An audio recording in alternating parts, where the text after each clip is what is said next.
Vitamin ഡിയെ നിസ്സാരമായി കാണരുത്. ആരോഗ്യവും ആയുസ്സുമായി ബന്ധപ്പെട്ട് പ്രാധാന്യമുള്ള ഒന്നാണ് വിറ്റാമിൻ ഡി. ഏറ്റവും പുതിയ പഠനങ്ങളുടെ അടിസ്ഥാനത്തിൽ വിറ്റാമിൻ ഡിക്ക് ക്യാൻസറിനെ പ്രതിരോധിക്കാനുള്ള കഴിവുണ്ട് എന്നാണ് കണ്ടെത്തിയിരിക്കുന്നത്. ശരീരത്തിൽ വിറ്റാമിൻ ഡി കൂടുതലുള്ള സ്ത്രീകളിൽ സ്തനാർബുദത്തെ അതിജീവിക്കാനുള്ള ശേഷിയും കൂടുതലായിരിക്കുമെന്ന് പഠനങ്ങൾ പറയുന്നു. വിറ്റാമിൻ ഡി ക്യാൻസർ കോശങ്ങളുടെ ഉൽപ്പാദനത്തെ തടസ്സപ്പെടുത്തുന്നു എന്നതാണ് ഇതിനുള്ള കാരണമായി പറയുന്നത്. ക്യാൻസർ ബാധിതരിൽ എല്ലുകൾക്ക് ബലക്ഷയം സംഭവിക്കുന്നതായി കണ്ടെത്തിയിട്ടുണ്ട്. എന്നാൽ വിറ്റാമിൻ ഡി എല്ലുകളെ ശക്തിപ്പെടുത്താൻ സഹായിക്കുന്നു. സൂര്യപ്രകാശത്തിൽ നിന്നാണ് വിറ്റാമിൻ ഡി ശരീരത്തിൽ എത്തുന്നത്. കൊഴുപ്പുള്ള മീനെണ്ണയിലും ഭക്ഷ്യധാന്യങ്ങളിലും ഇവ ധാരാളമായി കണ്ടുവരുന്നു. ആർത്തവ വിരാമത്തിനു മുൻപ് ശരീരത്തിൽ വിറ്റാമിൻ ഡി കൂടുതലുള്ള സ്ത്രീകളിൽ ബ്രസ്റ്റ് ക്യാൻസറിനുള്ള സാധ്യത വളരെ കുറവാണെന്ന് പഠനം തെളിയിക്കുന്നു.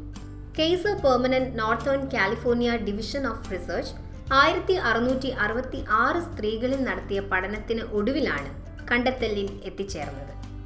രോഗം കണ്ടെത്തി 2 മാസത്തിനുള്ളിൽ സ്തനങ്ങളിലെ ടിഷ്യൂ സാമ്പിളുകൾ ശേഖരിച്ചു.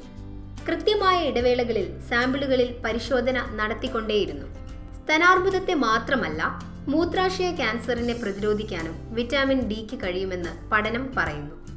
അർബുദത്തെ പ്രതിരോധിക്കാൻ മാത്രമല്ല, ഗർഭകാലത്തും വിറ്റാമിൻ ഡി സഹായിക്കും. വിറ്റാമിൻ ഡിയുടെ സാന്നിധ്യം കുഞ്ഞുങ്ങളെ അലർജി ഉണ്ടാക്കുന്നതിൽ നിന്ന് രക്ഷിക്കും.